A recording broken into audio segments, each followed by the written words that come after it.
Ang pinakakomplikadong flyover sa mundo ay ang Panlong Interchange sa Chongqing, China.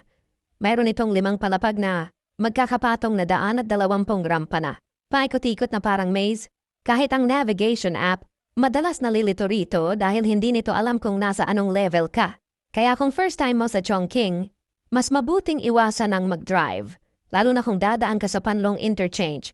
Kapag nagkamali ka ng liko, malaki ang chance na paikot-ikot ka hanggang maging isang buong Chongqing City Tour ang trip mo. Dahil sa kakaibang disenyo at napakahusay nitong traffic system, ang Panlong Interchange ay itinuturing na isa sa pinaka-iconic at magical na tanawin sa lungsod ng Chongqing. Sino mag-iisip na sa Fuzhou, China may nakatagong pinakamalaking abandoned mansion sa mundo? Libu-libong bahay dati para sa mayayaman, pero ngayon tahimik, walang tao, parang ghost village.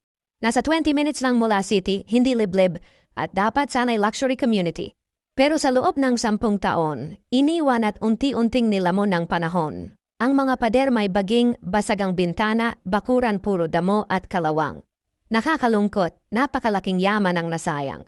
Mula sa magarbo at pangarap na tirahan, naging lugar ng katahimikan at kalikasan. Follow for more para sa kakaibang kwento at lugar.